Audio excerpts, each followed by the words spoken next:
Okay, today is day 45.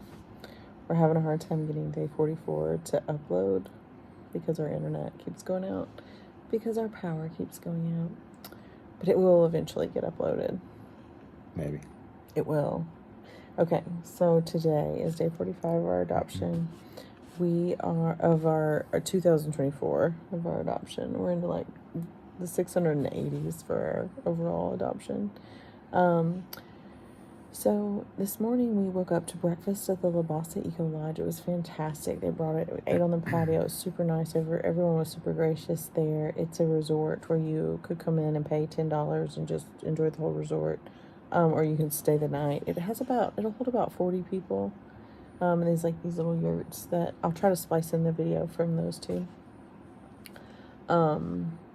From today, but that was fun. So I told Jeremy, I was like, why don't you, after breakfast, I was like, why don't you go walk around and see, like, where we should go next? Like, where's the restaurant, or where's the pool, or all that. So he goes to the front desk, and he takes our 7-year-old with him. Yep, and you were trying to kill me. Who knew? In his boat shoes. So we got a tour. Tell me about the tour again. So one of these nice guys at the resort took us on a tour, and we went to see the lagoon. On the way to the lagoon, walking, I have sandals on. My child has sandals on. And I was like, hear like a rustling in the leaves. And before this, the guy was like, yeah, there's like monkeys, and be on the lookout for stuff. Deer, all kinds of wild animals. I was like, cool, I want to see a monkey. And I hear a rustling, and I was like, oh, pretty big black snake kind of, doing its thing. And he goes, oh, that's a cobra. It's like, what? Are we on National like with our Geographic? 7-year-old. I'm going to have to carry Lexi the rest of the way. It's a nervous wreck after that. I was like, cobra? Yeah, he was like, so, but you told me, what'd you say about the monkey? You were like, my inside kid, like the kid in me was like, I want to see a monkey. And the adult in me was like, cobras. Cobra? No thanks. Yeah. Well, I've seen Indiana Jones. I know how that turns out. So there were cobras. We had a good. Then they carried our bags for us, which was nice. The Wonderfold we used the stroller. We swam. It was fine. Excuse me. Yeah, it was good. It's so late here. We haven't slept much. Our kid that was coughing so much, she was coughing again, but now she's sleeping on our couch. So we'll see. Then we got to what about the ride in? We had to take 2 cars because of our luggage. So I rode with our luggage, and Jeremy rode with the kids. So 2 cars. Super nice drivers. So the roads, there's like, they kind of adhere to the right lane, but there's no painted lines. There's motorcycles No, it's everywhere. dirt mostly. It's some paved. It's like 3 people deep on a motorcycles going by you, and your driver's just honking as he passes each person. They don't have rear view mirrors a lot of times. That's why they honk too. It's pretty crazy. I've never seen anything like it. A lot of bobbing and a weaving. There was a dog that got hit by a car and just died, like right there in front of. But the kids didn't see it. I was so sad. It was just like there was a ginormous like military truck in front of us, like a dump truck. And then this little dog ran out, and I was like, no. And he tried to stop. Yeah, I tried to stop. I mean, to his credit. We saw the mangled. My car saw the mangled dog, and we were like, ooh, it was definitely dead. It was a quick death. So depressing. It was a quick death. But there were people everywhere. Like the streets were just lined with people walking in the dirt. So then we got here to the Tropicana. It's really nice. So sometime before, I'll give a video tour. It's 3 floors. So the top floor is kind of where the kids are sleeping. And they've got a bed and a couch up there. And then you could put more beds and mattresses up there. And then we're on the middle floor, our bedroom. And then we have our bathroom upstairs, a bathroom on the middle floor. And then downstairs we have our kitchen.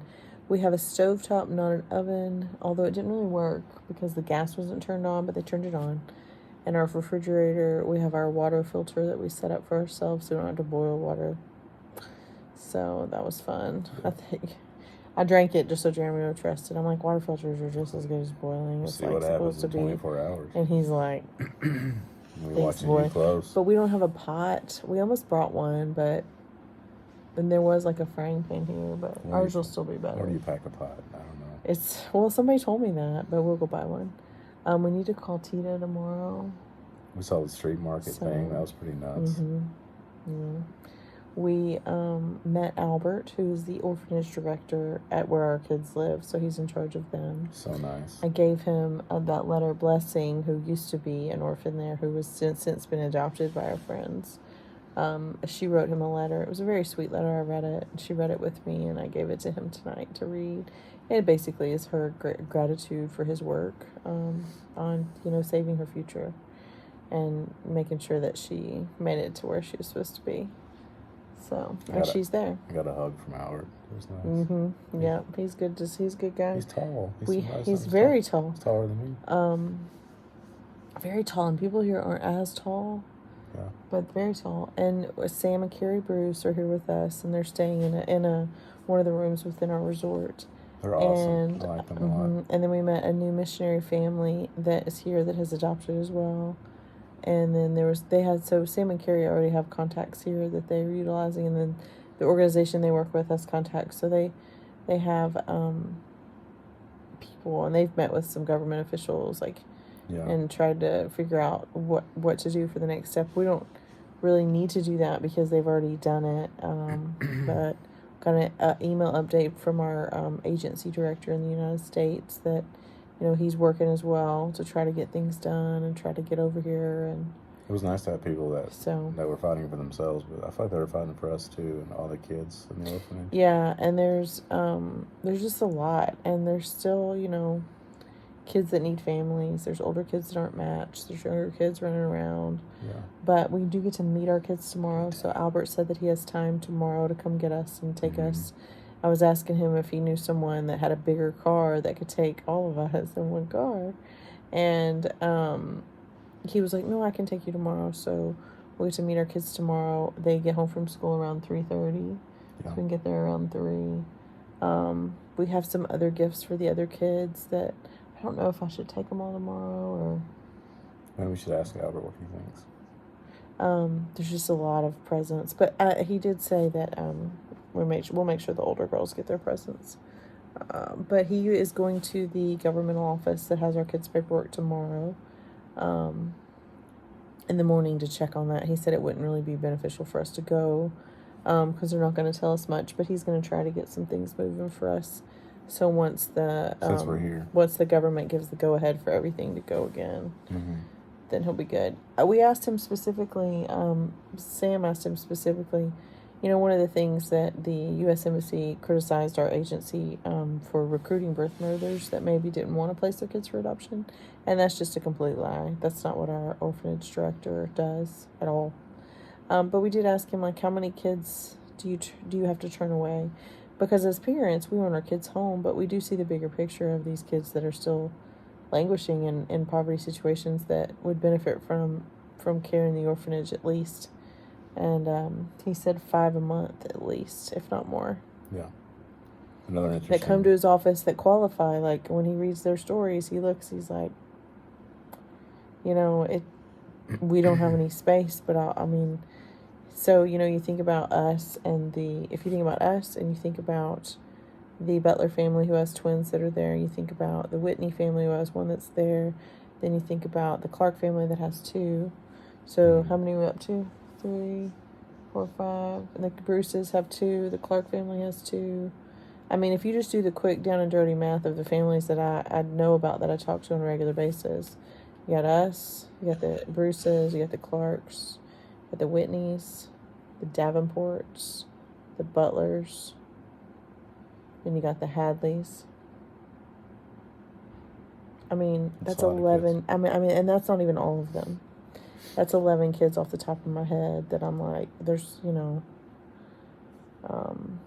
presents for them in my suitcase, and their parents, and they're not the only ones. And then there's other families that are in line to be matched with kids, and their kids are probably in the orphanage already, or maybe their kids are one of those 5 that got turned away this month.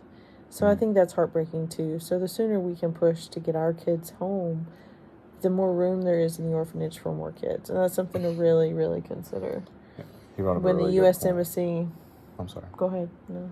I don't know if you heard this or not, but he said, I have to find money to feed the kids we have. I don't have money to give to other families or other parents to bring their kids in. He's like, that doesn't make sense. That he's trying to buy kids. He's like, I got to struggle to find the money we have to take care of the kids we have. I don't have money to spend to offer up to other people. And they have issues with the electricity going out, not coming back on in time where they live, and losing food and groceries like that way. And they have 30 8 kids there. Yeah. Yeah. So that's a problem, but and I asked him, I told him, just to be falsely accused of something for that long, I said I would be angry if I were you. Because he's been falsely accused, but he's like, sometimes it does, it's frustrating and it's disappointing and it's sad, but then I think about what if I just decided to do a different work? Like, what if I just quit this and moved on, it's stressful and all that. And he said, but then I think about the kids at the orphanage that are standing behind me, that what would happen to them, I know them so well, and I work, this is something he's been doing for 8 years now, 8 or 9. And just hearing his perspective and his calm on it, he's like, God has a plan and God is working and we're just going to keep going. And it was good. Yeah. Yeah. So he's a good man. He does a lot of good work. He is taller than expected. Very tall. So we will get to meet our kids tomorrow. We don't know what that'll be like. It'll probably be really hard, probably be really fun. We'll just get a brief time with them. Where we're staying now is great. There's a restaurant we got to order from, pretty good food. I gotta say though, I will have to sample some more things, but the Labasa food was fantastic. Man. I don't know if the Tropicana, Tropicana has air conditioning so far, a little more space, but plantains today, those plantains, and even the chicken, it was supposed to be grilled chicken, and it came with all this stuff on it. And I know Jeremy was probably thinking I was going to send it back. It was a chicken thigh, and it was like a chicken quarter basically, but it was kind of filleted open and seasoned with tomatoes and it was really good. I think Jeremy probably thought I was going to send it back, but I liked it. It wasn't spicy at all or anything crazy. No crazy really spice. Good. It's really good. Makes me hungry. One of the best burgers I've ever had though was there. It was really good. Yeah. Last night. Yeah, the cheeseburgers. We had 3 meals there and it was good. But that was I planned on that because I knew that they would cater to us and just, be the resort people. And here they've been great here too. We just sat by the pool. The kids swam. We got to talk to Sam and Carrie and the other missionary families that we met, Jesse and Jessica. They've been here for 10 years. Yeah, that's pretty. They live here as missionaries. It's weird when they say they did a domestic adoption, but they lived here as Liberian residents here, and so their domestic adoption happened here. Mm-hmm. They adopted a little boy. And they still, they did have some problems with the U.S. Embassy because it's not supposed to matter because they're adopted locally. They try to stick their nose in there, of course, and mess it up. Yeah. So the good news is we are alive. We are semi-rested. Our child is sleeping and not coughing, so that should help. Our other kids are totally asleep. And we saw a cobra. We have a nice, safe place to stay. I saw a cobra. Jeremy saw a cobra. Not the insurance option, but the actual snake. A sentence I thought I would never say. He's like, look at this guy. Did you bring me here to kill me? Yeah. He's like, oh, that's a cobra. No, you shouldn't. And then he showed me the lagoon. I'm sure there's crocodiles in there. Eco Lodge is not a zoo, but an environmentally protected area. Said there's kayaks. There's a list of bugs they don't want you to kill. Said if you want to go kayaking, I'm like, dude, you couldn't pay me to get on that kayak. There's no way. In the lagoon. After the cobra. Where you saw the cobra. And probably there's crocodiles. No thanks. I'm good. Not so much. I'm good. I'll stay here. Yeah. If they had air conditioning, but I really did like the food. We're going to eat that food again. We already have one more night, but already paid for there. He did say we could change it if we needed to. Yurt living. That's good. Yeah. You could see William again. He was awesome. So that was my exit strategy. So we stay here for a while, and then we go there when we come home. But we may need to reschedule it if we get to stay longer. Initially, we came here just to visit, obviously, and now we're getting a little more optimistic that more can happen. So a lot of wheels moving. Continue to pray for our family and the kids that we're about to see, and pray for Liberia, goodness. Jeremy not to see any more snakes. No more snakes. He was like, the king. This guy was super nice. He gave me the tour of most of the property with Lexi bouncing along. You mean the snake that fights and then mongooses? It's like, yeah. He sits up like that. You mean that guy? With the hood? Sticks out. I'm okay. I just want to see the monkeys. They ate one of your cheeseburgers. I think we ate all their cheeseburgers. They were like, we don't have any cheeseburgers, we don't have any pizza, but we do have this amazing chicken stuff. And I looked at the waitress and I was like, and plantains. What do you suggest? And she told me, and I was like, okay. I got to figure out how to fry plantains. That was amazing. You can do it. I don't know. The real question on your cooking abilities would be, can you do this without the internet? No. So That's how you wooed me. Well, that was Happy Valentine's Day. Yeah, happy Valentine's Day. My gift to you is Africa. You're welcome. Thank you. Okay, we have to keep it short because it'll take forever to upload. Okay, bye. Bye, friends.